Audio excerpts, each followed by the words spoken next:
আমরা রেখে এসেছিলাম হযরতে ইউসুফ আলাইহিস সালামকে। ভাইরা রেখে দিয়ে বাবার কাছে গিয়ে কাঁদতেছে। বাবাও সব কিছু বুঝলেন।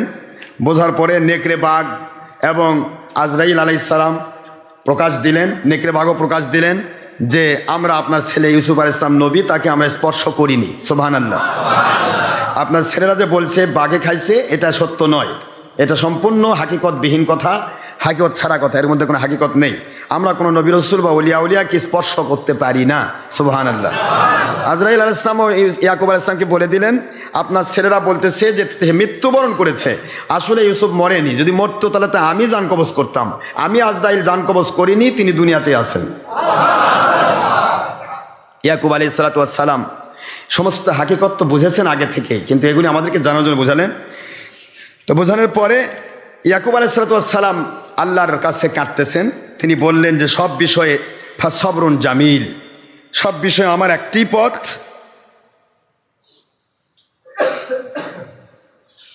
ফাসবরুন জামিলুন ওয়াল্লাহুল মুস্তাআনু আলা মা তাসিফুন।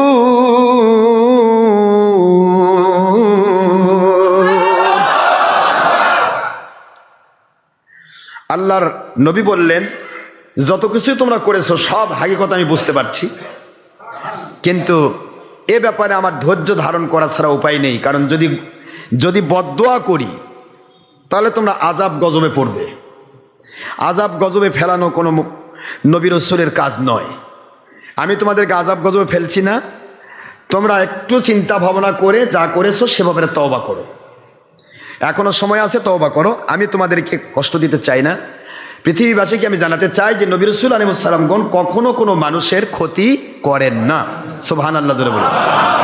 এই সবরুন জামিল, এই যে ধৈর্য, এই ধৈর্যের বিষয়টা নিয়েই একটি চিন্তা আপনাকে করতে হবে। হযরত ইউসুফ আলাইহিস সালামের জন্য আমার আল্লাহ কূপের ভিতরে যেই মাত্র রাখা হলো, একদিকে ভাইয়েরা বিপদে পড়লেন, একদিকে ভাইয়েরা বিপদে পড়তেছে ঝড়ের কবলে, আরেকদিকে ইউসুফ আলাইহিস সালামকে কূপের মধ্যে হযরতে আল্লাহর সবচাইতে রহমতের ফেরেশতাদের মধ্যে বড় ফেরেশতা নাম জিবরাইল আলাইহিস সালাম, আসমান থেকে জিবরাইলকে কূপের মধ্যে পাঠায়া জিবরাইল আলাইহিস সালামের হাতের মধ্যে আমার নবী, আপনার নবী মুহাম্মদুর রাসূলুল্লাহ সাল্লাল্লাহু আলাইহি ওয়াসাল্লাম যেই নবীর সংবাদ আমাদেরকে দিচ্ছেন, সেই ইউসুফ আলাইহিস সালাম ওনাকে আস্তে করে কোলের মধ্যে ধারণ করেছে।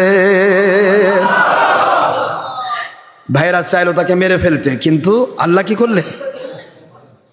ওয়াইয়াদনাহু বিরূহিল কুদুস, জিবরাইল আলাইহিস সালাম দিয়ে সাহায্য করলেন। সুবহানাল্লাহ পড়বেন না?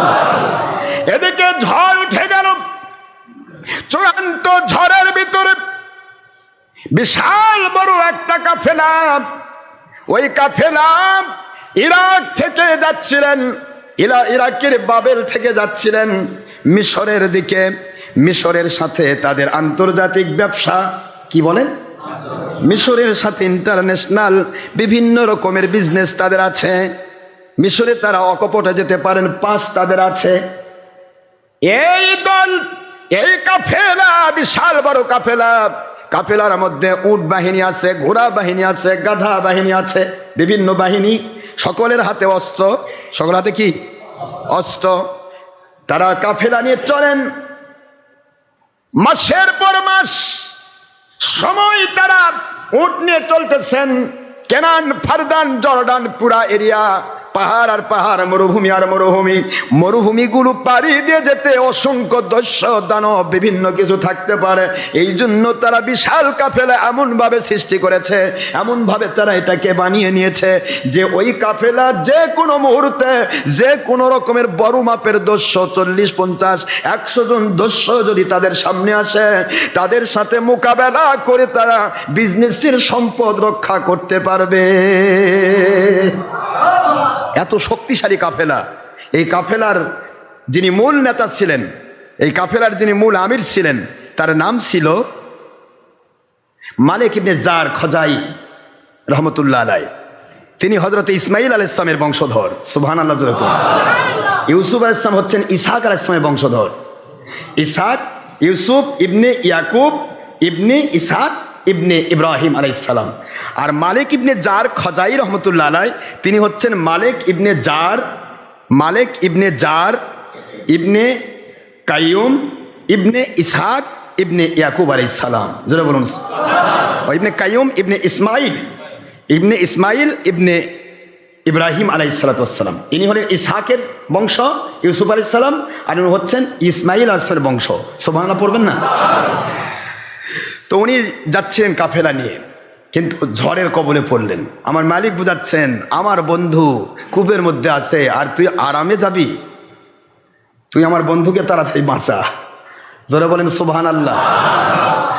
মরুভূমির ঝড় আপনারা বোঝেন, যারা মরুভূমিতে বাস করে তারা বোঝে। মরুভূমির ঝড় এমন হয়, লৌহ ঝড়, অর্থাৎ ঝড় বালু ঝড় যেটাকে বলে, বালু ঝড়। বালু অত্যন্ত গরম, কঠিন গরম, আর গরম বালুটা যখন বাতাস হয় তখন পুরাটা উলট পালট হয়ে যায়। ওর মধ্যে যারা পড়ে সেই মানুষগুলি নাকে মুখে ঢুকে গেলে অনেক মানুষ মারাও যায়।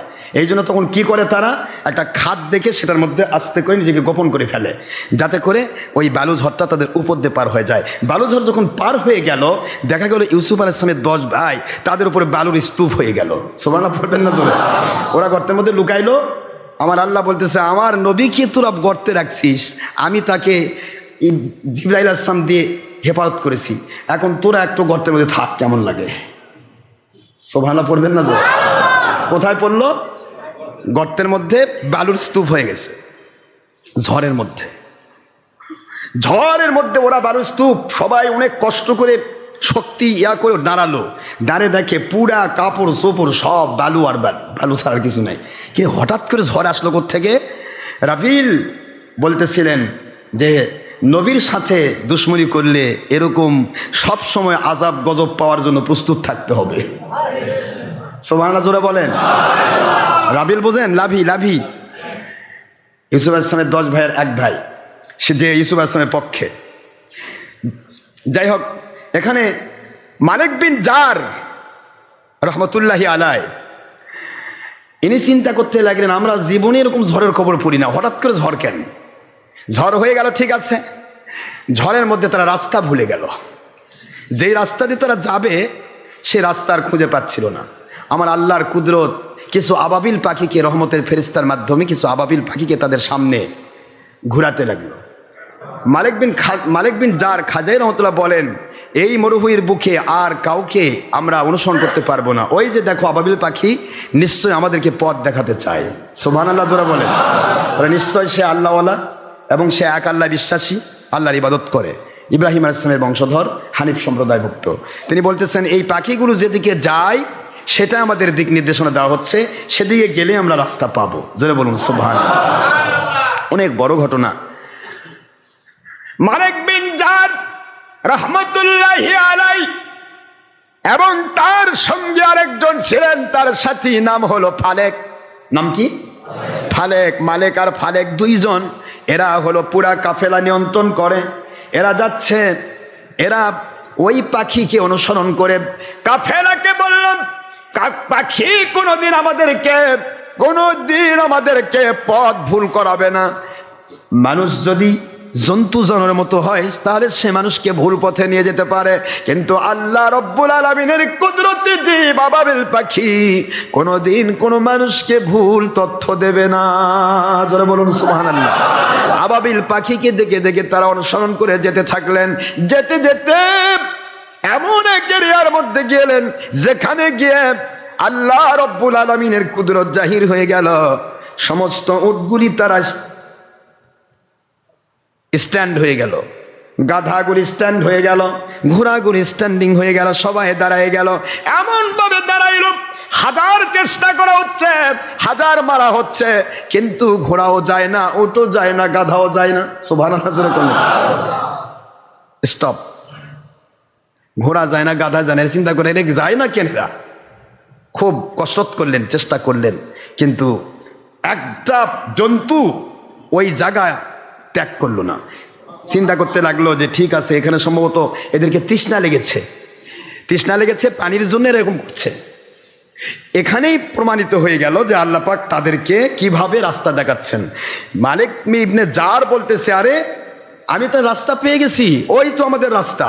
সুবহানাল্লাহ জোরে কোন। এই তো আমার রাস্তা ভুল ছিল, এখন ঠিক হয়ে গেছে। কিন্তু পানির তৃষ্ণা, কারো কাছে পানি নেই। তবে ওই যে গাছটা দেখা যাচ্ছে, ওই গাছের পাশে একটা লবণাক্ত কূপ আছে, যেটার পানি লবণাক্ত, ও পানি তো খাওয়া যায় না। কাজেই এই লবণাক্ত কূপের কাছে আবাবিল পাখি আমাদেরকে নিয়ে আসলো কেন? নিশ্চয়ই এর মধ্যে কোনো কারণ আছে। সুবহানাল্লাহ জোরে বলুন। আর ইহুদা বা তার 9 ভাই, এরা যে চেষ্টা করেছিল যে ইউসুফ আলাইহিস সালামকে তারা মেরে ফেলবে, তারা বুদ্ধি করেই কিন্তু লবণাক্ত পানির মধ্যে ফেলেছে। কারণ ওখানে তিনি 3 দিন যদি থাকেন, এমনি তৃষ্ণায় মারা যাবে, কারণ লবণাক্ত পানি তো খাওয়া যায় না। কথা কি বুঝতে পেরেছেন? এই লবণ পানি দেখেই ওই কূপের মধ্যে তারা ফেলেছে। কিন্তু আমার আল্লাহর কুদরত এমনভাবে জাহির করলেন, খুব খেয়াল করতেছেন? কষ্ট হচ্ছে নাকি আপনাদের? মালিক ইবনে জার বলে, ফালেক, এখানে আশেপাশে কোনো কূপ নাই, একটাই মাত্র কূপ, লবণাক্ত কূপ। ওই কূপের পানি কেউ খেতে পারে না। কিন্তু এই জন্তু জানোয়ারগুলো, এদেরকে যদি খাওয়ানো না হয়, এরা তো আর যাবে না, এরা তো রাস্তা আর হাঁটতে চায় না। জীবনে কোনোদিন আমাদের জন্তু এভাবে থমকে দাঁড়ায় না, নিশ্চয়ই কোনো কারণ আছে।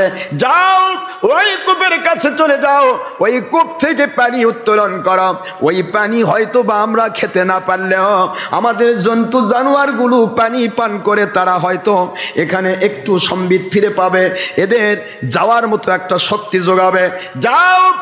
মালিকের অর্ডার পেয়ে ফালেক এবং তার সাথী সঙ্গীকে নিয়ে ওই কূপের কাছে যাওয়া হলো।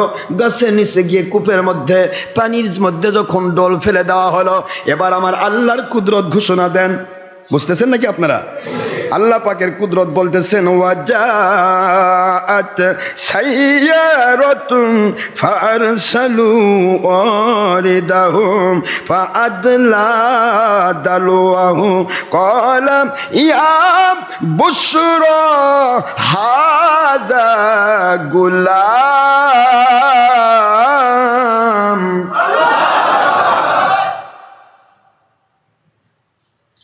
وَأَسَرُّوهُ بِضَاعَةً وَاللَّهُ عَلِيمٌ بِمَا يَعْمَلُونَ।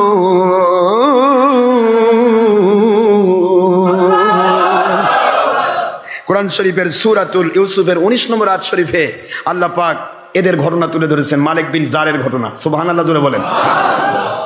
মালিক ইবনে জার পাঠাইলো সাইয়ারাতুন, এই যে সাইয়ারা, এই সাইয়ারা হলো কাফেলা। সাইয়ারা মানে কি?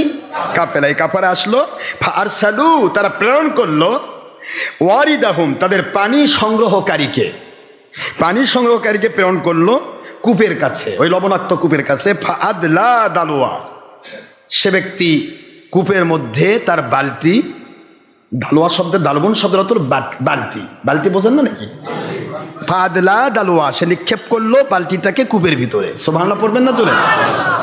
নিক্ষেপ করে ইউসুফ আলাইহিস সালাম চিন্তা করে, কে রে, বালতি আসতেছে, ডোল, মতান্তরে ডোল। তখন তো বালতি ছিল না, তখন যে আপনার ওই এরকম করে বলে বাঁশের চোং বানায়া, এটার সাথে চামড়া দিয়ে একটা ডোলের মতো বানানো হয়, এটাতে দড়ি লাগায় নিচে নামে দেওয়া হয়, এটাকে দালওয়া বলে।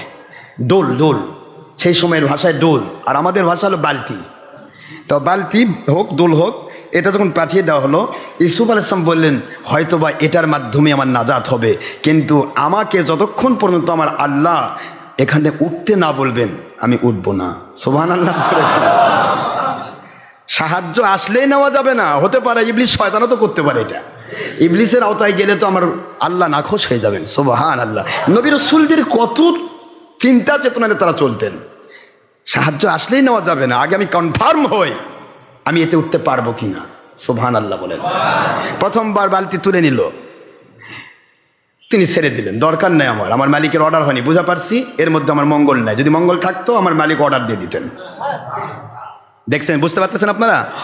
মালিক ছাড়া, খলিক রব ছাড়া কোনো দিকে আমরা তাকাতে পারবো না, তার ইঙ্গিত লাগবে। প্রত্যেকটা জায়গায় শিক্ষা আছে, কিন্তু আমি পারতেছি না, সময় নেই, এখন আমার নামাজ পড়াবো। কিন্তু প্রশ্ন হলো, এখানে ইউসুফ আলাইহিস সালাম উঠলেন না, ওরা বালতি তুলে ফেললো, তুলে মালিক ইবনে জারকে ডাক দিচ্ছে, ফালেক, আয় আমাদের আমির, সেই সাইয়ারা কাফেলার আমির, দয়া করে আসুন। আপনি বলেন এটা লবণাক্ত পানি, এই পানি তো মিষ্টি শরবতের মতো মিষ্টি। আমার আল্লাহর কুদরত বুঝাইলেন, আমি ইউসুফ আলাইহিস সালামকে কূপের মধ্যে নিলাম এই জন্য, এই কূপের পানি তার উসিলায় আমি আল্লাহ শরবত বানায়া দেব। আল্লাহু আকবার, জোরে বলেন। ইন্না রাহমাতাল্লাহি করিবুম মিনাল মুহসিনিন। সূরাতুল আরাফের 56 নম্বর আয়াত, 7 নম্বর সূরা, 8 নম্বর পারা।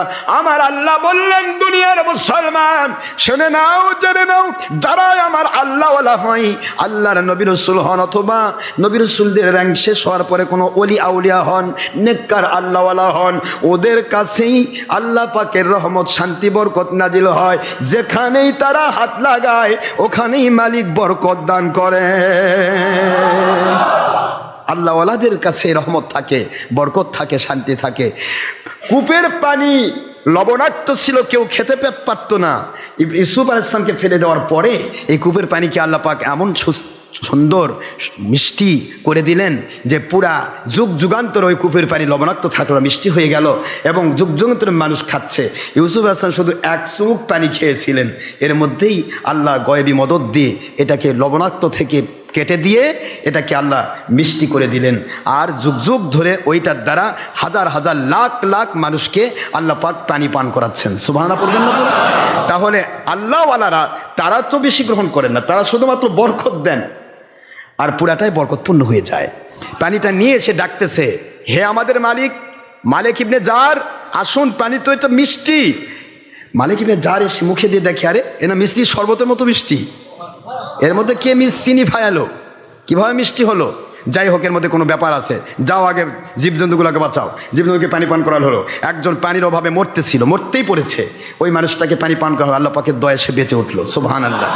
সব কমপ্লিট হয়ে গেল। মালিক ইবনে জার রহমতুল্লাহ চিন্তা করতেছে, ব্যাপার কি, মরুভূমির মধ্যে পথ হারে ফেললাম, আবাবিল পাখি আমাদেরকে পথ দেখাচ্ছে, আসলাম এখানে, ঘোড়াগুলি দৌড়াচ্ছে না, যাচ্ছে না, উটগুলি থমকে দাঁড়ালো, সবাই থমকে দাঁড়ালো, লবণাক্ত কূপের কাছে আসলাম, লবণাক্ত কূপের পানি মিষ্টি হলো, ব্যাপার আছে নিশ্চয়। তারপরে বলতেছে, ঠিক আছে, সবার জন্তু জানোয়ার পানি পান করা হয়েছে, এখন পরবর্তী আবার দালওয়া পেশ করো এবং এরপরের পানি আমরা পান করব এবং রিজার্ভ করব। বহুদূর যাব মিশর, এ পানি পাবো না, এমন মিষ্টি পানি কোথাও নেই, এই পানি আমরা রিজার্ভ করে নিয়ে যাবো। সুবহানাল্লাহ, জোরে বলুন। আর এই চিন্তাটা আমার আল্লাহ ঢুকাই দিয়েছেন, কারণ পরের বার তো পেশ করা লাগবে। ইউসুফ আলাইহিস সালাম তো প্রথমবার ওঠেননি, পরের বার তো ওঠা লাগবে, ঠিক না? ওরা যদি পানি পান করে সব চলে যায় তাহলে কি হবে? উদ্দেশ্য তো ঠিক হলো না। তারা গেলেন, আবার ডোল নামাই দিলেন, মুহূর্তের মধ্যে জিবরাইল আলাইহিস সালাম হাজির হয়ে গেলেন। হে আমার ইউসুফ নবী আলাইহিস সালাম, সিদ্দিকুল্লাহ, আল্লাহর সিদ্দিক, আপনার টেনশন নেই, এইটাতে ওঠার অনুমতি আমার আল্লাহ দিয়েছেন। যে মাত্র অর্ডার, মুহূর্তের ভিতরে আল্লাহর নবী ইউসুফ আলাইহিস সালাতু ওয়াস সালাম আমার আল্লাহ পাকের দয়া ইহসান পেয়ে ডুলের উপর আস্তে করে উঠে বসলেন। আল্লাহ রব্বুল আলামিনের দয়ায় লোকগুলি যখন টেনে তোলা শুরু করলেন, সবাই মিলে টানে। এত ভারী কেন? পানি তো এত ভারী না, মনে করতেছে কিভাবে উঠছে। সবাই মিলে টেনে উঠাইলো। উঠাই এবার আমার আল্লাহ বলছেন, কি বলছেন? ক্বালা ইয়া বুশরা হাদা গুলাম।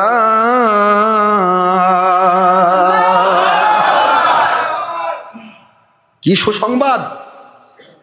ফেরেশতার মতো সুন্দর, সো দেখলেই চোখ ধাঁধিয়ে যায়। এত সুন্দর সুশ্রী সুঠাম দেহের একজন বালক আমাদের দালওয়ার উপরে, বালতির উপর, ডোলের উপর রয়েছে। ইয়া বুশরা, কি সুসংবাদ, আমাদের জন্য একটা সুন্দর বালক উঠে এসেছে। সুবহানাল্লাহ বলে। অনেক বড় ঘটনা। ইউসুফ আলাইহিস সালাম যখন উঠে আসলেন, সবাই জিজ্ঞাসা করতেছে, তুমি কে? হযরত জিবরাইল আলাইহিস সালাম বলে দিয়েছেন, খবরদার নিজের পরিচয় দিও না। সুবহানাল্লাহ বলেন। পরিচয় দেওয়ার অনুমতি নাই। তুমি কে? কোথা থেকে এসেছো? কোনো পরিচয় দেওয়ার অনুমতি নাই। জিবরাইল ইসলাম বলেন এখান থেকে আপনাকে নিয়ে যেতে হবে, যদি এরা পরিচয় পেয়ে যায় আপনার আব্বার কাছে পৌঁছায় দেবে, কারণ নবীর সন্তানকে কেউ এভাবে ধরে নিতে পারবে না। তার কাছে পৌঁছায় দিলে আল্লাহর সিস্টেম এখানে অন্যদিকে চলে যাবে। আমার মালিক বলেন আপনাকে আমার আল্লাহ উঠায় নিয়ে এই পুরা এলাকা সহ মিশর সহ পুরা এরিয়ার আমার আল্লাহ খলিফা বানায়া দিবে। যেতে হবে আপনাকে মিশরে, খবরদার নিজের পরিচয় আপনি দেবেন না। সাহায্য শুরু হয়ে গেছে, সুবহানাল্লাহ বলেন। একটু কষ্ট করলেই ভাইজান আল্লাহর গয়বী মদদ চলে আসে। হযরত ইউসুফ আলাইহিস সালামকে বলা হচ্ছে তুমি কে? তিনি বলতেছেন আনা ওয়ালাদুন বেরিন, আমি তো এই কূপ থেকে উঠলাম, দেখলেন আমি এই কূপেরই সন্তান। কিসের সন্তান? দেখলেন না আমি কূপ থেকে আসছি। এই তুমি না কথাও বলতে পারো, সবাই খুশি, মহা খুশি। কূপ থেকে পাইছি সন্তান, আর কি? সবাই পরামর্শ করতেছে এই সন্তানকে যদি বিক্রি করা হয় তাহলে অনেক টাকা পাওয়া যাবে। মিশরে গোলামদের মূল্য অনেক বেশি, যারা সুন্দর সুশ্রী তাদের দাম অনেক বেশি। ওখানে নিয়ে গেলে মহিলা পুরুষ সবাই দৌড়াবে এই গোলামকে কেনার জন্য। এই মনে করে ওরা কি বললো, আল্লাহ বলছেন ওয়াসার রুহু বিদোহা, এটাকে গুপ্ত ধন মনে করে তারা লুকিয়ে রাখলো। সুবহানাল্লাহ পড়বেন না? ইউসুফ আসলামকে তারা গুপ্ত ধন মনে করলো, গুপ্ত ধন মনে করে লুকিয়ে রাখছে, কাউকে দেখাবো না। কিন্তু ভাইয়েরা তো সব টেয়ার চোখে দেখতেছে কোথায় নিয়ে যাচ্ছে কি, বোঝেননি? ওরা সব অস্ত্র শস্ত্র নিয়ে দৌড়ে আছে। আমাদের গোলামকে তোমরা নিয়ে যাচ্ছ কোথায়? কয় কি তোমার গোলাম কূপে কি করে? কূপের মধ্যে তোমার গোলাম কি করে? কয় ও অবাধ্য, একা একাই লাভ দিছে। নাউজুবিল্লাহ পড়বেন না? তো লাভ দিছে, ফুরে গেছে, তোমাদের গোলামি পথ কেটে গেছে, এখন আমাদের কাছে আসছে, আমরা নিয়ে চলে যাবো। আমাদের কাছ থেকে আমাদের গোলাম নিতে হলে আমাদেরকে টাকা দিতে হবে। কি দিতে হবে? দেখেন শয়তান যখন মানুষের ভর করে তখন সে কত নষ্ট হয়ে যায়। নিজের ভাইয়ের পরিচয় দিচ্ছে না, গোলাম পরিচয় দিল, কূপে ফেলে মেরে ফেলার চেষ্টা করলো, মরল না, আল্লাহ কুদরতে বাঁচালেন, এরপরও তাকে বিক্রি করে পয়সা হাসিল করবে। কি কথা কি বুঝতে পারতেছেন? এই হলো বর্তমান বাতিল 72 ফেরকার সিমটম। এরা নিজের দলের স্বার্থে মানুষ খুন করবে, দলের স্বার্থে জঙ্গিপনা করবে, সন্ত্রাসীপনা করবে, তারপরও বলবে হক্কানি রব্বানি আলেম। বলে না এরা? বলে না বাতিল ফেরকাগুলো? এরাও কিন্তু এই সমস্ত জিনিসগুলি বাতিল ফেরকার সিমটমই এগুলি। আসুন আমরা আল্লাহ বোঝার তৌফিক দান করুন, কিভাবে নিয়ে যাবে, কত টাকায় বিক্রি হবে, এবং এদেরকে নিয়ে ওনাকে নিয়ে যাওয়ার সময় আরও কত রকমের অলৌকিক ঘটনা ঘটবে, সব নিয়ে ইনশাল্লাহ আলোচনা আসতেছে। মহান আল্লাহ যে দয়া করেন পরবর্তী জুমাতে। আজকে এখানে শেষ করা হচ্ছে, যেহেতু আমাদের সময় শেষ।